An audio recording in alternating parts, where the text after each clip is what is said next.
यहाँ प्रस्तुत है महाकवि कालिदास जी का मेघदूत। मेघदूत अर्थात cloud messenger. 4th and 5th century common era में महाकवि कालिदास ने संस्कृत में इस काव्य की रचना की। मेघदूत के 2 भाग हैं, पूर्व मेघ और उत्तर मेघ। मेघदूत की कथा कुछ इस प्रकार है कि हिमालय में कुबेर राजा के दरबार में एक यक्ष था जो पत्नी के प्रेम में बिल्कुल दीवाना था। एक दिन प्रेम में खोया हुआ यक्ष अपनी काम में देरी करता है, जिससे राजा कुबेर गुस्से में आ जाते हैं और उसे 1 वर्ष के लिए अपने राज्य अलकापुरी से निष्कासित कर देते हैं। यक्ष पर्वत पर अकेला रहने लगता है और पत्नी के विरह में तड़पता है। जब बरसात के काले बादल छाने लगते हैं तब उसे लगता है क्यों न मैं इनके ज़रिए अपनी पत्नी को संदेश भेजूं, अपनी विरह व्यथा उसे सुनाऊं। इस तरह मेघ उसके दूत बनकर अलकापुरी की ओर रवाना हो जाते हैं। उस दिशा में कैलाश की ओर जाते समय उन्हें जो दिखाई देता है प्रकृति का सुंदर वर्ण, लैंडस्केप्स, नदियाँ, पर्वत, पेड़, वृक्ष और उत्तर दिशा में फैले भारतवर्ष के नगर, इन सब का वर्णन उस पूर्व मेघ में आता है। धीरे धीरे मेघ अलकापुरी पहुंच जाता है और उत्तर मेघ में अलकापुरी में जाकर यक्ष की पत्नी यक्षिणी को वो अपना संदेश सुनाता है। वो संदेश बहुत ही रोमांटिक है और अलकापुरी का उसमें वर्णन है। यक्षिणी के सौंदर्य का, प्रेम का और विरह का वर्णन उसमें है। यक्ष की पत्नी यक्षिणी विरह में कमज़ोर, दुबली और दुखी हो गई है। वह यक्ष की राह देख रही है। विरह और प्रेम की और अंतिम पुनर्मिलन की यह कथा, यह वर्णन इतना सुंदर है कि देखते ही बात बनती है। मेघदूत में कुल 120 स्टैंजाज है और उनमें है भावनाओं का उबाल, काव्यात्मक सौंदर्य और प्रकृति का मनोहारी वर्णन। विरह और प्रेम का वर्णन इतना उत्कट है कि वह तो समय से भी परे है और इसीलिए आज भी हमें वो हमारे मन को भाता है। आज यहाँ पर अदा में केवल 6 श्लोकों पर आधारित मेघदूत की प्रस्तुति की जा रही है, जिसमें यक्ष बनी है हमारी गुरु नृत्यालंकार अरूपा राय चौधरी जी। तो चलिए देखते हैं मेघदूत की प्रस्तुति अदा के स्टूडेंट्स के द्वारा। यक्ष को देश निकाला। कुबेर की राजधानी अलकापुरी पृथ्वी पर मौजूद सभी क्षेत्रों में अत्यधिक सुंदर मानी जाती थी। सुंदर और बड़े बाग, खुशहाल प्रजा, अनेक रत्नों से आभूषित मंडप युक्त विशाल महल अलकापुरी की शोभा बढ़ाते थे। अलकापुरी में एक यक्ष रहता था। कुबेर ने पूजा के लिए उसे प्रतिदिन मानसरोवर से स्वर्ण कमल लाने के लिए काम पर रखा था। वो यक्ष अपनी पत्नी से अत्यधिक प्रेम करता था। वो अपनी पत्नी के प्रेम में इतना डूब चुका था कि उसे और किसी भी बात की सुध नहीं रहती थी। यक्ष का उसकी पत्नी के प्रति ये प्रेम सभी को ज्ञात था, यहां तक कि कुबेर भी इस बात से अछूता नहीं था। एक दिन स्वर्ण कमल लेने के लिए जब वो मानसरोवर को निकला तो उसे अपनी पत्नी की याद सताने लगी और वो उन यादों में खो गया, जिस कारण उसे स्वर्ण कमल पहुंचाने में देर हो गई। इस पर कुबेर को अत्यंत क्रोध आ गया और वो बोला, हे निरा मूर्ख, कामोपासक, ऐसी तेरी उद्दंड क्रिया। मैं सतपथ अनुगामी राजा, तूने मुझको है क्रोध दिया। जो काम छोड़कर काम भजे, ऐसी सेवा नाकाम ही है। मेरी पूजा में व्यग्न हुआ, तू तो बिल्कुल बेकाम ही है। अब जा, मैं तुझे तेरी प्रिया से कई मीलों दूर भेजता हूं। अब जा, मैं तुझे तेरी प्रिया से कई मीलों दूर भेजता हूं। ऐसे वियोग से जिएगा कैसे, ये भी अब मैं देखता हूं। अलकापुरी से निष्कासित तू जा 1 वर्ष को दूर कहीं। अलकापुरी से निष्कासित तू जा 1 वर्ष को दूर कहीं और शिक्षा ले स्वामी से बढ़कर सेवक को कुछ और नहीं। और शिक्षा ले स्वामी से बढ़कर सेवक को कुछ और नहीं।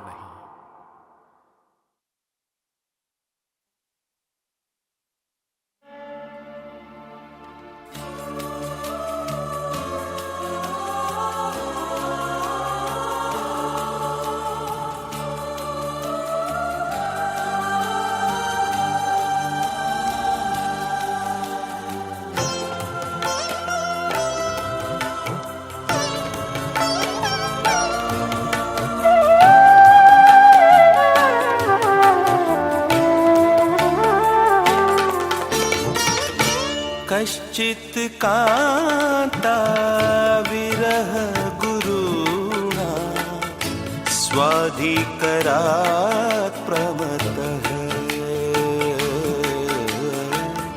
स्वाधिकरात् प्रमत्तः शापेनास्तं गमितमहिमा शापेनास्तं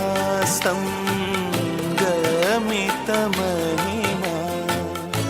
वर्षभोगेण भर्तुः वर्षभोगेण भर्तुः।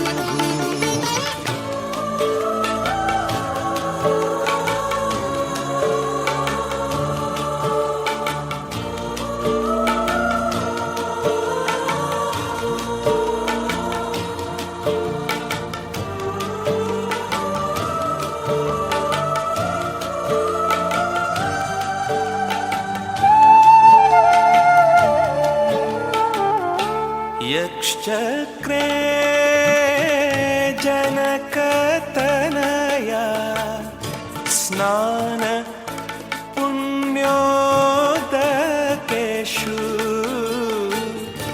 यक्षचक्रे जनकतनया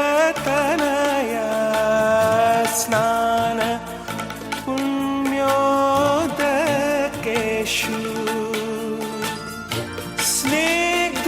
छाया तरुषु वसन्तिं रामगिर्याश्रमेषु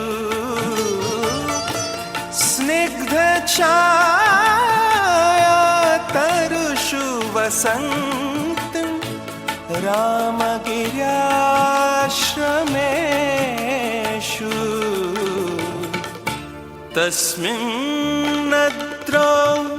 कतिचित् अबला विप्रयुक्तः सकामी नीत्वा मासान् कनकवलया भ्रंशरिक्तप्रकोष्ठः आषाढस्य प्रथमदिवसे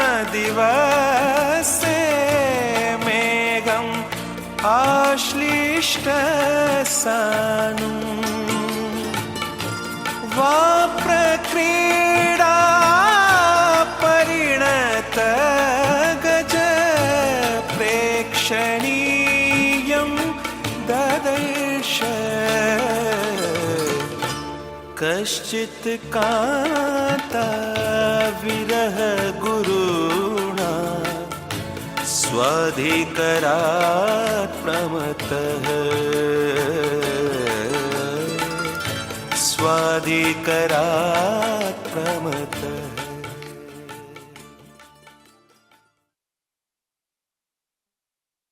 अचानक आषाढ़ के माह में पर्वत की चोटी पर एक बादल को देखकर यक्ष के मन में एक और युक्ति सूझी। वह अपनी पत्नी की चिंता, पीड़ा और संदेह का अंत करना चाहता था।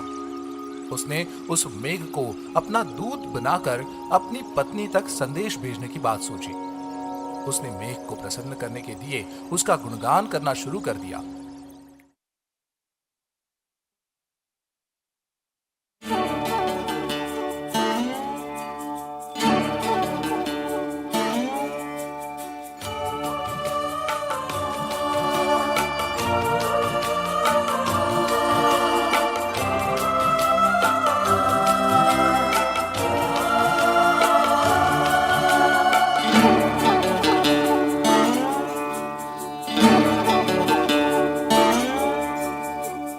जातं वंशे भुवनविदिते जातं वंशे भुवनविदिते पुष्करावर्तकाना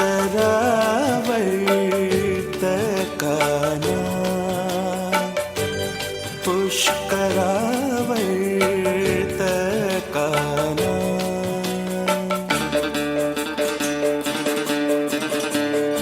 जानामि त्वां प्रकृतिपुरुषं जानामि त्वां प्रकृतिपुरुषं कामरूपं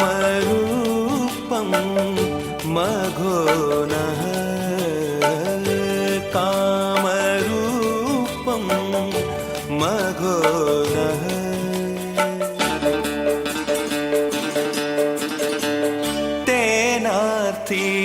त्वं त्वयि विधिवशाद् दुर्बन्धुर्गतोऽहम्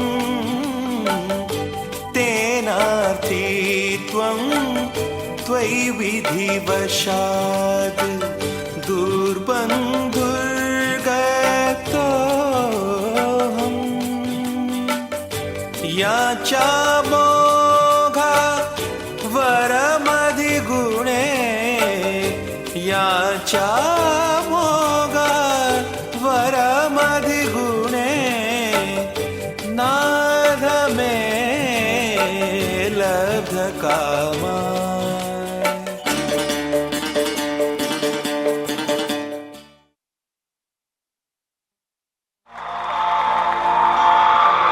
आषाढ़ के मेघ का स्वागत करते हुए यक्ष ने कहा, हे पयोध, तुम पहले मुझसे अपनी यात्रा के अनुकूल मार्ग को सुनो। तत्पश्चात कर्म प्रिय मेरे संदेश को सुनना। उस दुर्गम मार्ग के पर्वत शिखरों पर चलते चलते जब अति शीघ्र और क्लांत हो जाना, तब पर्वत सरिताओं के हल्के जल को पीकर तनिक विश्राम कर लेना, फिर पद पर अग्रसर हो जाना। मेरे मेघराज, निज संदेश सुनाने से पहले हे मेघो, तुम्हें यात्रा पथ का ज्ञान कराता हूँ। शिखरों पर चढ़ते यदि थक जाओ, सुस्ता लेना थोड़ा सा समझाता हूँ। ऊंचे शिखरों पर धीमे धीमे चढ़ना, बहते सरिता जल से प्यास बुझा।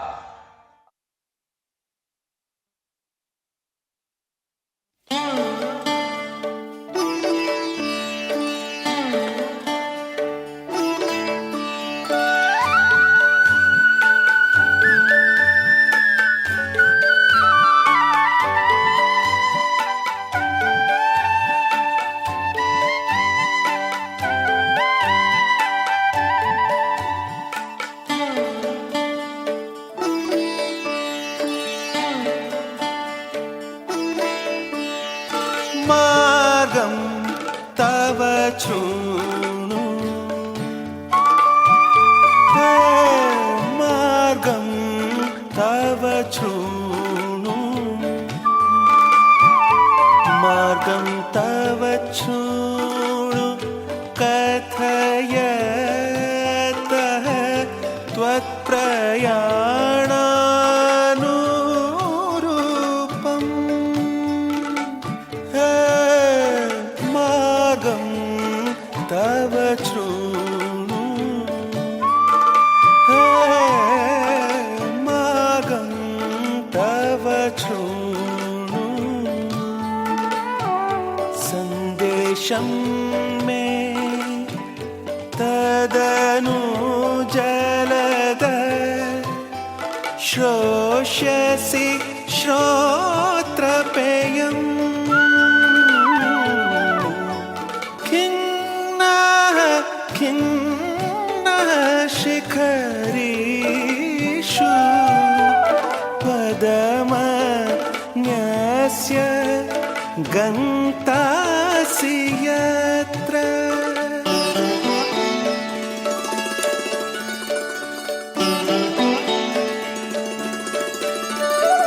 क्षीणः क्षीणः परिलघु पयः स्त्रोत्सा चोपभुज।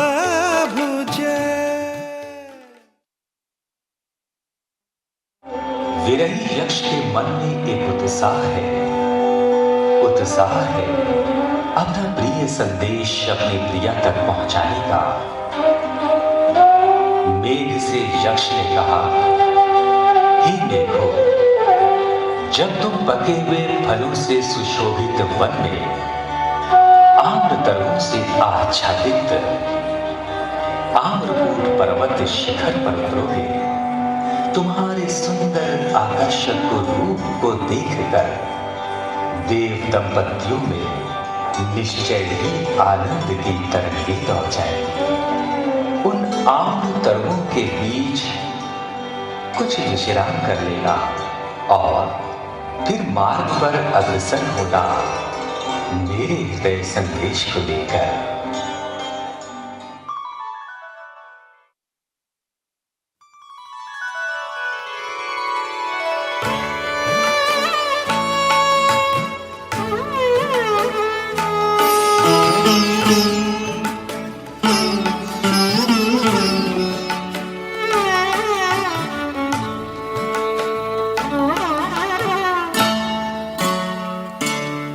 छन्नो पान्तः परिणत फलज्योतिभिः काननमृः। छन्नो पान्तः परिणत फलज्योतिभिः काननमृः। त्वया रूढे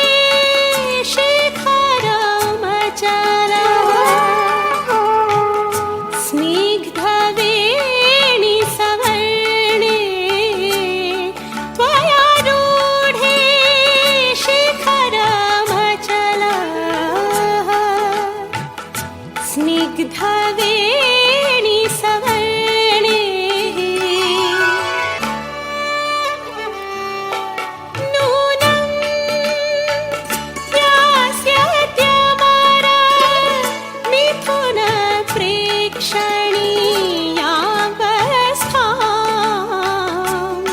नूनं यास्यत्यमरा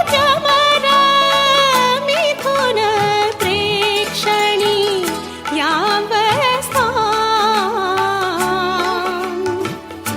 मध्ये श्यामः स्तनैव भुवः।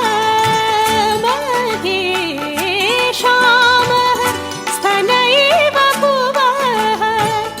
शेषविस्तार पाण्डुः छन्नो पान्तः परिणत फलज्योतिभिः काननमृः।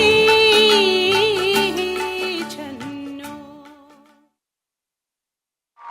मार्ग के उतार चढ़ाव का विशद वर्णन करते हुए यक्ष ने मेघ से कहा, हे मेघवर, हे मयूर,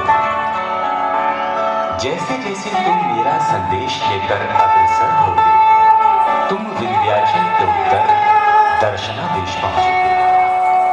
वहां पीले फूलों से सुशोभित केतकी के वन तुम्हारा नमन करेंगे। तुम्हें दिखेगी वहां के चैत्य मंदिरों में पक्षियों का घोंसला बना।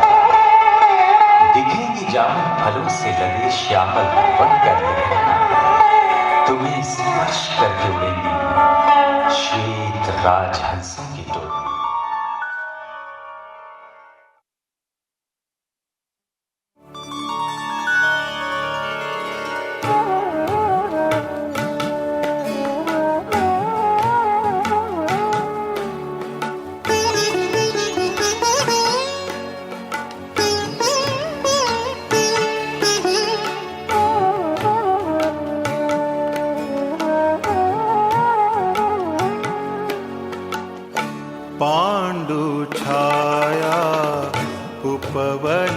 वृत्तयः केतकैः सूचिभिन्नैः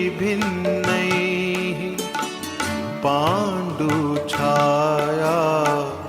उपवनवृत्तयः केतकैः सूचिभिन्नैः नीडारम्भैः गृहबलिभुजां नीडारम्भैः गृहबलिभुजाम् आकुलग्राम चैत्या त्वय्यासन्ने परिणतफलशामजं त्वय्यासन्ने परिणतफलशामजम् अम्बुवनान्ता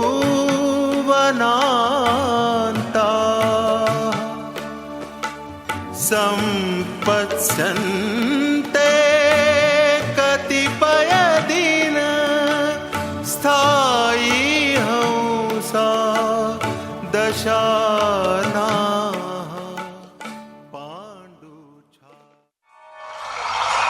हे पुष्कराज मीर, राह चलते जैसे ही तुम निर्विंध्या नदी के ऊपर से उड़ोगे, तब तुम्हें चंचल लहरों की पत्थरों से टकराने की आवाज सुनाई देगी। मानो अठखेलियां कर रही हो।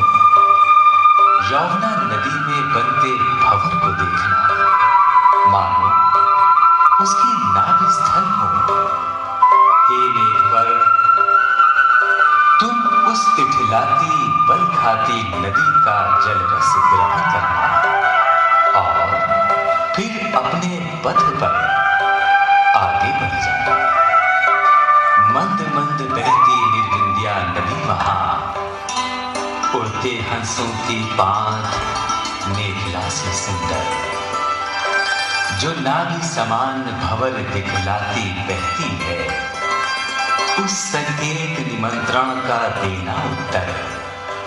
खो जाना तुम देने को उस चंचल नदी के आगे लगे, फिर जाना अपने पथ निरंतर, पथ निरंतर, पथ निरंतर।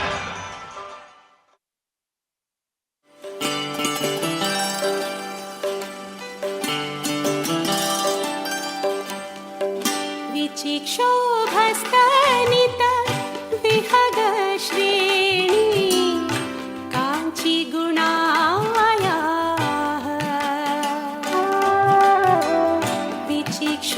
विचिक्षोभस्तनित विहग श्रेणी काञ्ची गुणाया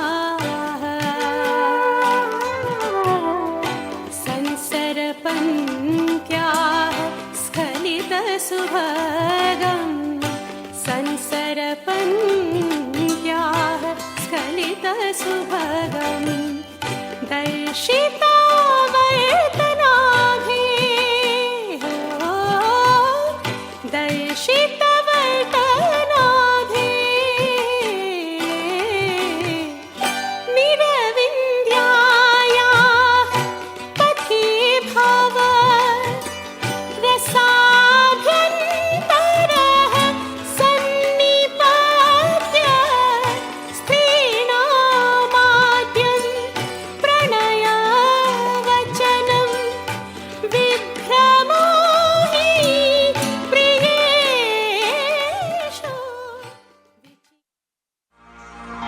कठिन राह पर चलते चलते क्लांत हो गए होगे हे मेघराज। देखो आ गई उज्जैन नगरी। नगर प्रासादों की खिड़कियों से निकलने वाली सुगंधित केश मंत्र द्रव्यों से, प्रासादों के आंगन में मयूरों के नृत्य से, फूलों से आभूषित सुंदरियों के कर कमलों से उज्जैनी की सुंदरता को देखकर अपने पथ की थकान को दूर करना, तुम्हारे नीलकंठ सा रंग देखकर हर नगरवासी तुम्हारा आदर स्वागत करेंगे। मानो भगवान शिव को शीश झुका रही हो।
एतत्कृत्वा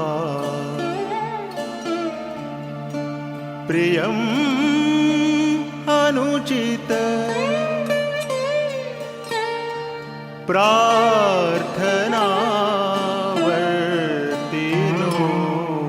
मे।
नमस्ते दर्शकों, मेरे प्रिय दर्शकों।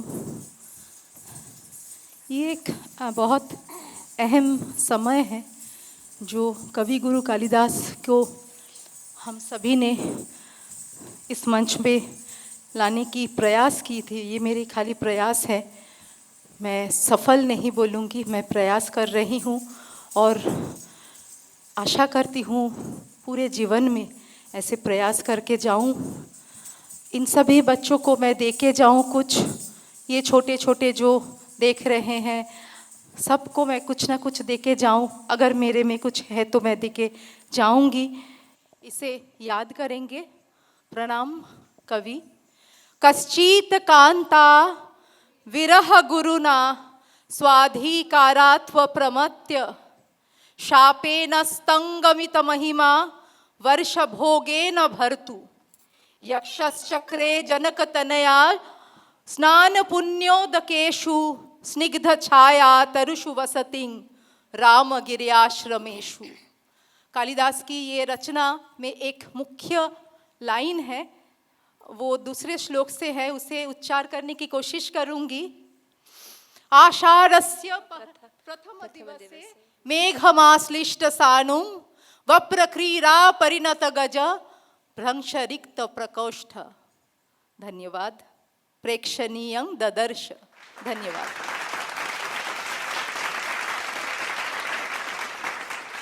यहाँ पर हमारी मेघदूत की प्रस्तुति समाप्त होती है, लेकिन इससे पहले मेरा एक छोटा सा कर्तव्य विशेष रहता है।